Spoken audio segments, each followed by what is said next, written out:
Bonjour à tous, bienvenue sur la chaîne YouTube Mécanique Sportive, c'est Nicolas. Aujourd'hui, je vous présente ce qui est écrit juste ici, le nouveau Renault Austral. Renault Austral, ça vient remplacer ce qu'il y avait à l'époque, le Kadjar. Bon, il commençait à se faire vieux et c'était pas mal attendu. Il y a pas mal de fuites, des petits trucs qui ont fuité. On en avait eu un concept car roulé sur la route l'autre fois sur Instagram, je vous l'avais mis. Je savais pas trop ce que c'était et en fait, c'était ce joujou. Donc aujourd'hui, je vous le présente, il est enfin dévoilé. Donc on va parler comme d'habitude de toutes les caractéristiques. Malheureusement, on va pas pouvoir l'essayer aujourd'hui sur route, mais ce sera commercialisé sur la fin d'année. Donc on peut espérer qu'à la fin de l'été, après les vacances, on pourra sûrement l'essayer et voir ce que ça donne. Vous, est-ce que vous l'attendiez? Moi, je pense que c'est quand même une voiture assez sympa. On va faire le tour, comme d'habitude, je vous donne les caractéristiques, les motorisations. Il va y avoir plusieurs vidéos. Il y a une finition Esprit Alpine, je vous fais une vidéo dédiée là-dessus, et je vais vous faire une vidéo spécifique à la motorisation e-tech. On va parler avec les ingénieurs, ils vont nous expliquer comment ça fonctionne, parce que vous avez vu, il y a une pub qui tourne en ce moment sur, on ne comprend rien du tout au fonctionnement de l'e-tech, et ben on va faire une vidéo dédiée et essayer de comprendre comment ça fonctionne. Alors, au niveau des caractéristiques de la voiture, cette voiture mesure 4,51 m de long, 1,83 m de large sur 1,62 m de haut. Au niveau du poids, on est sur 1373 kg. À partir de 1373 kg, puisqu'on retrouvera ensuite des versions e-tech où il y a des batteries supplémentaires et des moteurs électriques qui vont venir s'ajouter à tout ça. C'est une voiture 5 places, elle existe en différents coloris. On a par exemple aujourd'hui ce beau bleu, on a un blanc, une version alpine avec le nouveau gris schiste satiné, donc c'est une version mat, très sympa où je vous ai fait une vidéo dédiée aussi à cette vidéo Esprit Alpine. Au niveau des motorisations, différents moteurs. On n'aura que des versions essence sur ce véhicule, pas de version diesel et pas de version 100% électrique encore. Au niveau des motorisations, donc à chaque fois on aura une petite partie d'électricité. On aura une version avec une sorte de gros start and stop avec 12 volts. Sur ces versions-là, on aura deux choix, soit un 140 chevaux, soit un 160 chevaux. On aura également un nouveau moteur qui aura une hybridation 48 volts, qui sera un nouveau moteur 1,2 litre 3 cylindres turbo, qui fera lui 130 chevaux, donc qui sera lui la seule de cette gamme avec cette micro-hybridation. Et ensuite il y aura les versions e-tech comme on connaît mais qui ont été un petit peu revues, et je vous explique ça dans une vidéo dédiée sur le système e-tech. On aura deux versions, 160 et 200 chevaux, toujours avec ce moteur 3 cylindres 1,2 litre turbo, plus des moteurs à coupler. Au niveau des batteries, on pourra avoir une batterie une version 100% hybride, mais pas encore de version hybride rechargeable, donc pas de PHEV pour le moment. La batterie fera, elle, sur la version e-tech, donc la vraie hybride, 1,7 kWh, et ce sera une architecture 400 volts qu'on retrouvera dessus. Bon alors, voiture totalement neuve, on ne la connaissait pas du tout, pas de base comme d'habitude. Donc on peut voir directement, moi ce qui m'a surtout frappé sur cette voiture, c'est ce nouveau capot. On voit une ligne là, une ligne là-bas, donc souvent on a soit ces lignes, soit ces enfoncements de chaque côté. Donc là on a et l'enfoncement et dans l'enfoncement ces lignes. Alors ça marque vraiment la voiture, ça marque vraiment le capot. À vous de décider si ça vous plaît ou non. Ensuite, à l'avant, on a le nouveau gros logo Renault. Donc ce sera la deuxième voiture à intégrer ce nouveau logo Renault. Il y a eu la première, c'est la Mégane qu'on vient d'essayer, la Mégane e-tech 100% électrique qui intègre ce nouveau Renault. Et celui-ci. Ensuite, on a une grosse calandre ici qui est assez grande. Elle sera de cette façon sur toutes les finitions de ce nouveau Austral. Des petits miroirs un petit peu partout qui sont collés sur cette calandre. Des entrées d'air à cet endroit-là et sur le bas puisqu'on a des vrais moteurs thermiques et pas de version 100% électrique. Sur les électriques, souvent, on voit que c'est fermé. Donc là, toujours ouvert. La plaque est juste ici. On a les radars de parking intégrés là et là. Ils sont plutôt bien dissimulés, plutôt que de les avoir mis là. Bonne chose, le crochet d'attelage. Quand on remonte un petit peu plus haut, on a ces feux. Pareil, les feux un petit peu comme sur la Mégane. Donc on a cette barre ici chrome qui est très très bien intégrée là et qui donne des reflets donc un peu noirs. Et là c'est sur la même partie, là c'est un peu chromé. Alors non, c'est chromé un petit peu partout. Selon les reflets, ça va donner un petit peu différemment. On a l'impression que là ça va vraiment se finir dans le feu jusqu'au bout. On a des feux LED sur toutes les versions de ce Austral et là on a des feux Matrix LED Vision donc qui vont pouvoir détourer les véhicules, donc qui va pouvoir rouler en plein phare totalement de nuit et qui lorsqu'il va y avoir des voitures en face va détourer. Donc ça on connaît déjà depuis longtemps, mais c'est bien de l'avoir aussi en option sur des Renault. Signature lumineuse ici, donc on a plein de petites griffes et ici une plus grosse et là. De l'autre côté ça donne une sorte de 3, mais voilà c'est bien intégré et on a 1, 2, 3, 4 LED ici sur la partie haute et 2 sur la partie basse, juste ici lorsque on se met les feux. On va voir les clignotants. Je vais vous mettre les clignotants pour vous montrer à quoi ça ressemble directement en live. Hop. Donc répétiteur juste ici. Et là, comme vous pouvez le voir, c'est défilant sur cette partie. Alors j'aime bien le fait que ici ça reste allumé et que ce soit pas toute la partie. Et là, vous avez vu, ce petit design est très sympathique. On verra sur l'arrière aussi ce que ça donne juste après. Les appels de phare, hop. Et si j'allume les feux, ça ressemble à ça. Donc du full LED pour ça. Sous le capot, je vous ai parlé donc, des différentes motorisations qu'on va avoir de disponibles. On va faire un tour sur le côté. Alors sur cette voiture, si on commence d'ici pour aller jusqu'à l'avant, à 4,51 m comme je l'ai dit, comme on peut voir, la garde au sol, elle est assez haute, ça reste tout de même un SUV, et on a 17 cm de garde au sol. Voiture qui se veut toujours dans le style un petit peu SUV, mais comme vous pouvez le voir ici, on a peint les arches de roue et ce sera peint sur toutes les versions. On n'aura pas de plastique disgracieux apparent qui font beaucoup plus cheap. Là, ça donne vraiment un côté plus qualitatif. Sur le côté, on peut voir ces doubles lignes ici qui viennent vers l'avant, qui essayent, et Renault, vous avez vu en ce moment, ils essayent un petit peu de relever les voitures comme sur l'Arcana. Alors là, je vous montrerai sur l'arrière, je préfère largement cette version que l'Arcana que je trouvais trop haut, mais on a toujours ce côté un petit peu incliné. Ils veulent donner un côté vraiment très dynamique à cette voiture. Très dynamique. Bon, moi je la trouve encore un petit peu soft, même si on a quelques arêtes comme celle-ci par exemple, qui bombe un petit peu, qui va donner un style un petit peu plus asiatique ou un petit peu différent à cette Renault où d'habitude c'était un petit peu plus bombé, un petit peu plus rond, comme sur le 4GR où on trouvait vraiment des... Je trouvais que c'était beaucoup plus rond. Là c'est différent, on amène un style un peu plus agressif. Là comme on peut le voir ici, c'est du chrome, donc qui part de l'avant sur toute la partie haute avec ce petit retour ici. Là on a du mat, là on a du noir, vitre surteintée, on a un biton, comme vous pouvez le voir ici on a les barres de toit qui sont en inox ou en alu mais brossées. Sur la version Alpine on les aura différemment, donc je vous invite à regarder la vidéo spéciale sur l'esprit Alpine de ce modèle. Un béquet arrière très long, l'antenne type requin. À l'arrière, on a des jantes, on n'a pas encore tous les modèles de jantes disponibles, ni toutes les tailles, mais aujourd'hui, donc on a ce modèle qui me fait toujours penser à une sorte de petite tour Eiffel à cet endroit-là. Au niveau de la taille de ces jantes, on est en 20 pouces aujourd'hui, et comme on peut le voir, le 20 pouces remplit bien les arches de roue, et ça c'est assez agréable. Toujours des poignées frigo, pas de bouton sur le côté, lorsqu'on a la clé on aura toujours le keyless, quand on s'approche de la voiture, elle se déverrouille, quand on s'éloigne, elle s'éteint comme d'habitude. Et toujours les petites extractions d'air qui rentrent dans le pare-choc là et qui s'évacuent dans les arches de roue, ça c'est pour l'aérodynamique. Sur les rétros, on retrouvera des caméras. On a une caméra 360 qui s'est bien améliorée comparé à ce qu'il y avait avant, puisqu'à l'intérieur, on a le Open Air Link qui est très sympathique et on verra que c'est géré par Google. Je vous ai fait une vidéo spécialement dédiée là-dessus sur la Mégane et concrètement entre la Mégane et celle-ci, ce sera exactement la même chose. Alors, sur l'arrière de cette voiture, bon, on est toujours dans le style Renault, des feux comme on peut voir qui viennent se rejoindre quasiment au niveau du logo Renault, du full LED bien sûr, du full LED ici, du full LED ici, des petits réflecteurs. Pareil, toujours ces petites signatures lumineuses comme on va retrouver sur la Mégane avec plein de petits traits, ça a l'impression que ça donne du volume et une forme 3D à l'intérieur. Donc on aura les clignotants défilants ici, je vous le mets tout de suite comme promis pour vous montrer à quoi ça ressemble. Hop. Donc on le voit sur le côté, clignotant défilant, ça c'est plutôt pas mal. Ça devient la mode, donc bien qu'il y soit ici également. Donc sur l'arrière, ce long béquet qui intègre le troisième feu stop, une vitre surteintée assez inclinée, on a un essuie-glace bien pratique, le nouveau logo Renault pareil à l'arrière et le Austral sur cette version. Je vais vous montrer, il y a un truc alors qui m'a fait un petit peu marrer, pour la version e-tech c'est marqué Austral E, Austral E.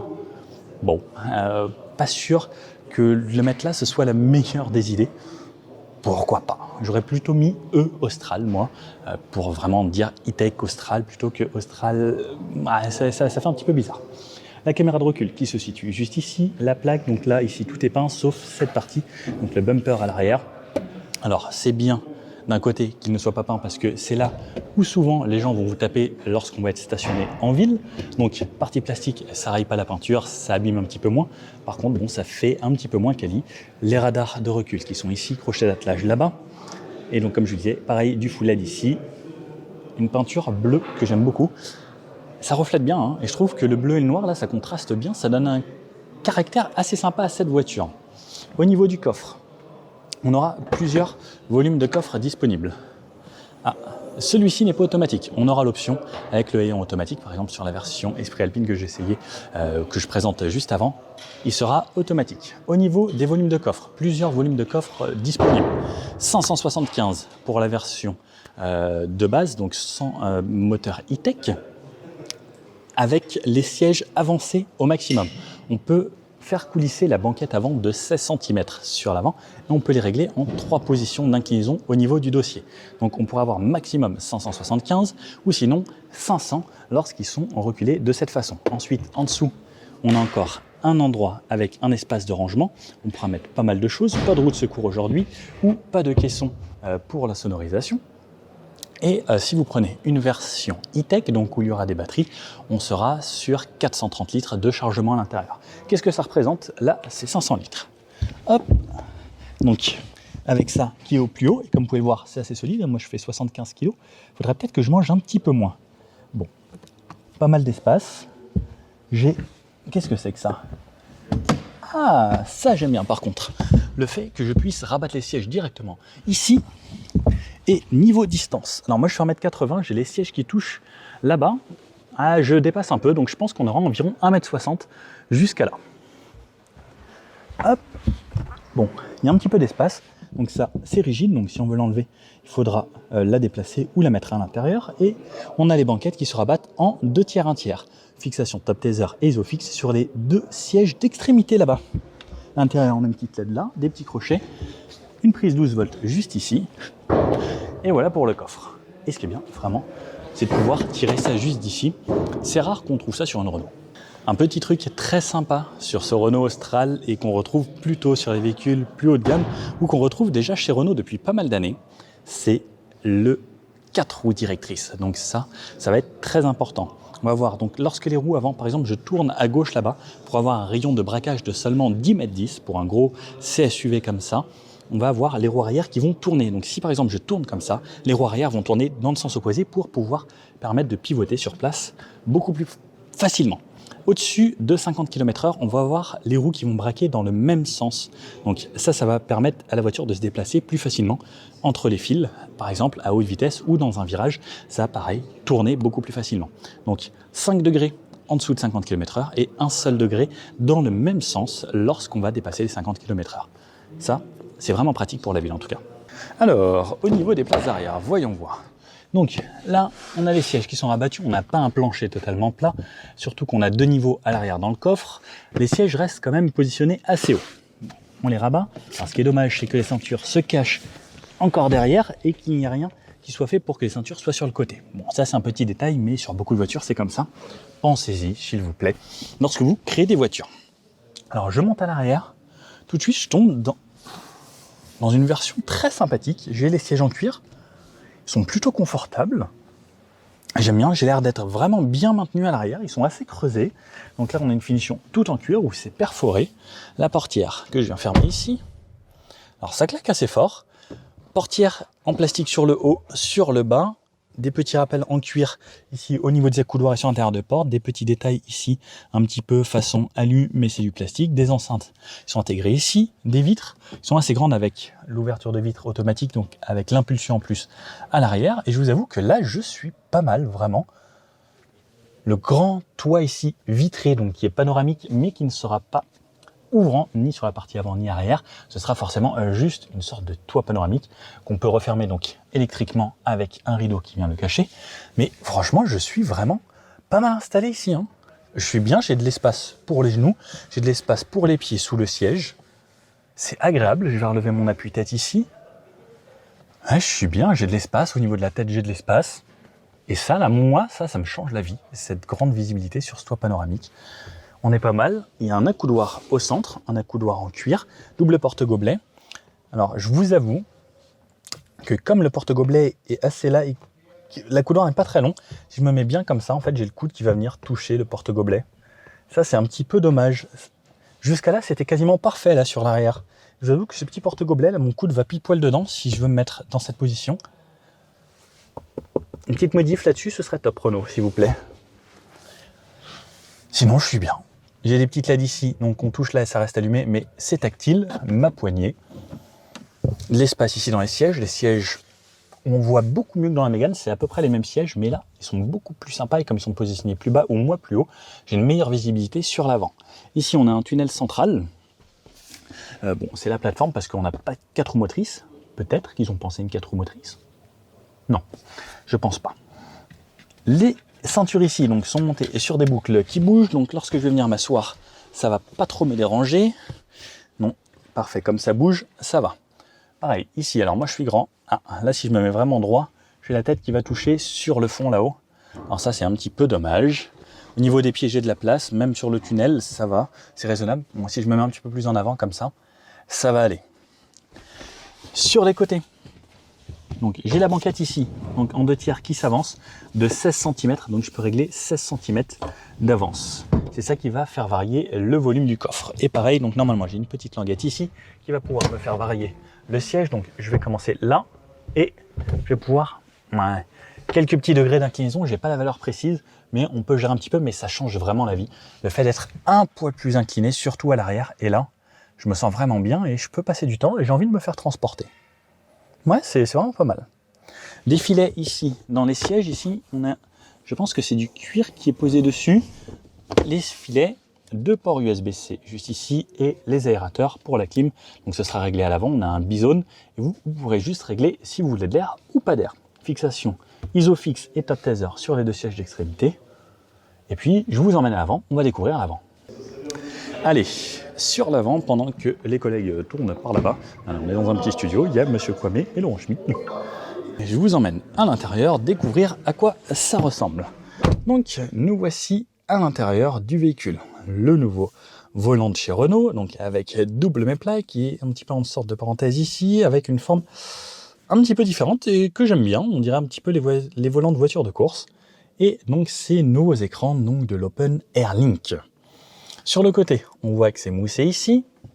On voit qu'au-dessus des écrans, il n'y a pas de casquette. Et là, donc, malheureusement, ici, cette partie-là n'est pas moussée. Et là-haut, oui. Donc juste cette partie ici, qui est en plastique un petit peu dur. Sur le côté, comme on peut le voir, on a des LED. Alors hop, j'essaye de vous le cacher un petit peu ici.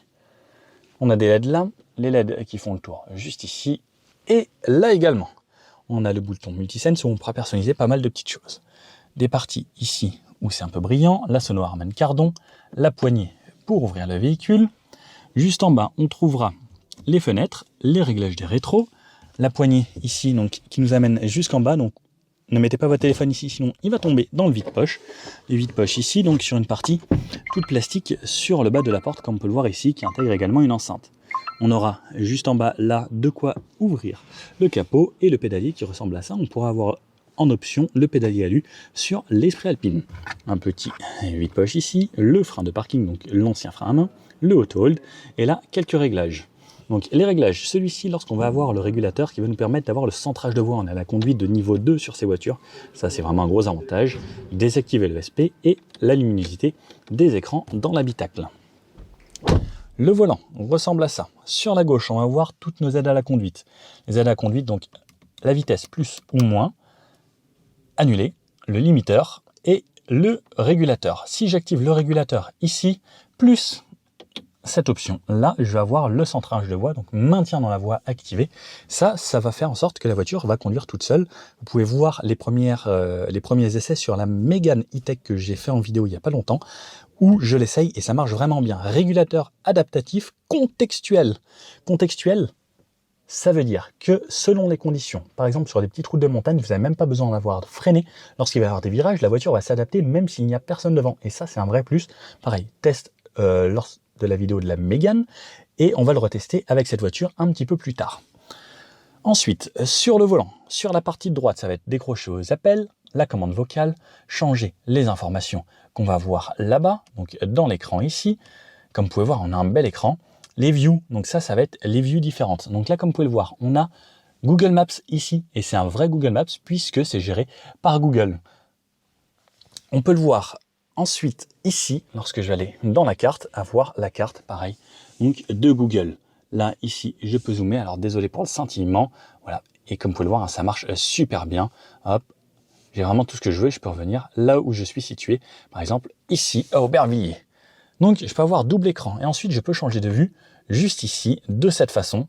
Donc, je repasse un affichage beaucoup plus classique, ou encore plus classique, avec des sortes de ronds qui me donnent simulation de compteur, avec les consommations ici. Donc, on n'a pas de consommation, la voiture n'a pas roulé, elle a seulement 18 km, celle-ci, donc elle est toute neuve, à peine sortie de l'usine, et c'est encore des protos, donc pas vraiment les versions définitives. Donc on peut faire défiler nos infos ici, et là, comme on est une version moteur, on peut avoir le nombre de tours minute ici. On aura la vitesse sur la gauche, les infos avec le réservoir. Donc là, on peut voir, on peut peut-être estimer, il reste la moitié, 300 km d'autonomie sur cette version. Donc on pourra se dire qu'on fera environ 600 km. Donc moi j'aime bien soit cette version, soit la vue avec Google Maps, définitivement ainsi. Le volant avec le nouveau sigle Renault ici, donc on a le klaxon en plein milieu, je ne vais pas klaxonner parce que les collègues sont en train de filmer, et un volant en cuir, donc full cuir, surpiqué et perforé juste ici. On aura des versions spécifiques au volant Alpine, n'hésitez pas à aller voir la vidéo comme je vous disais. Ensuite, les écrans, donc on a le Open Air Link ici, et ici, ça j'ai fait une vidéo dédiée que vous pouvez retrouver sur la chaîne, donc où j'explique comment ça fonctionne et toutes les options possibles qu'on va retrouver. Je vous refais un petit brief rapide. On a des touches de raccourci là-haut, pareil pour les médias.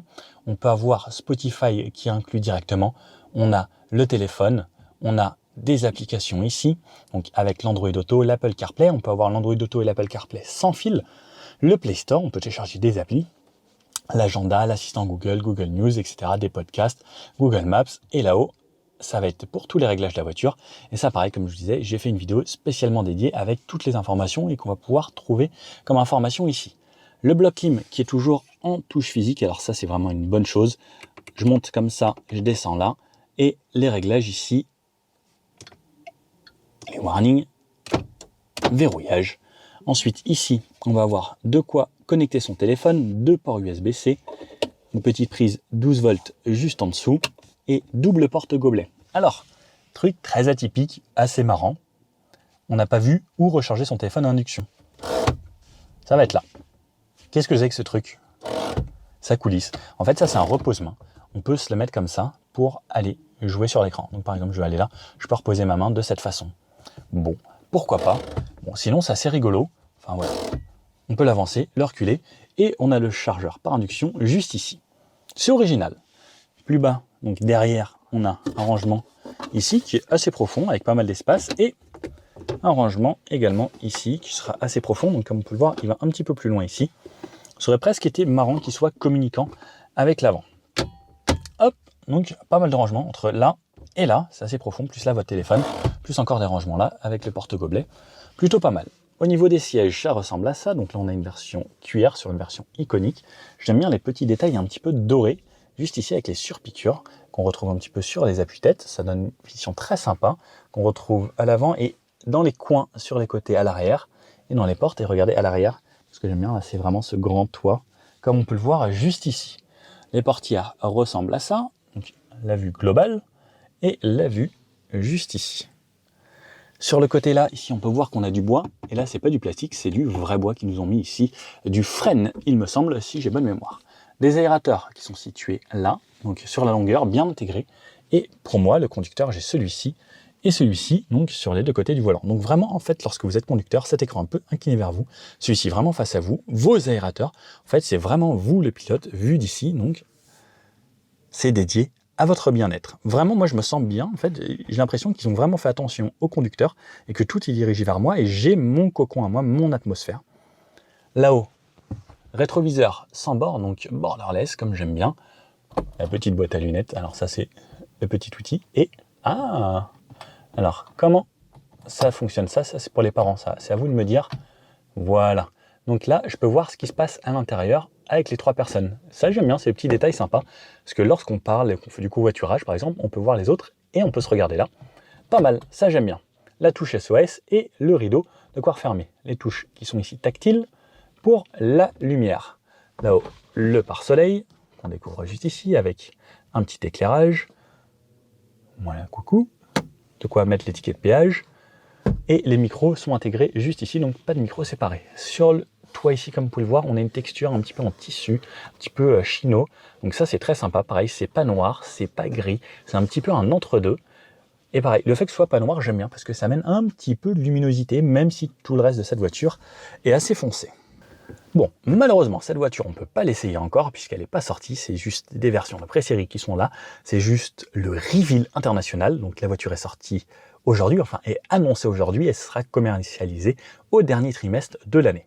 Bon ben voilà, c'était la présentation de ce nouveau Renault Austral. J'espère que ça vous a plu, que vous avez appris pas mal de choses. J'ai essayé de vous montrer en détail un petit peu cette voiture et j'ai vraiment de l'essayer pour voir ce que ça donne sur la route avec ses 4 roues directrices, ce châssis qui a l'air assez sympa et cette voiture qui a l'air assez confortable et surtout cette nouvelle interface qu'on a découvert sur la Renault Mégane et voir ce que ça donne en conduite réelle. Bon, j'espère que cette vidéo vous a plu. Si oui, un petit pouce bleu comme ça fait toujours plaisir.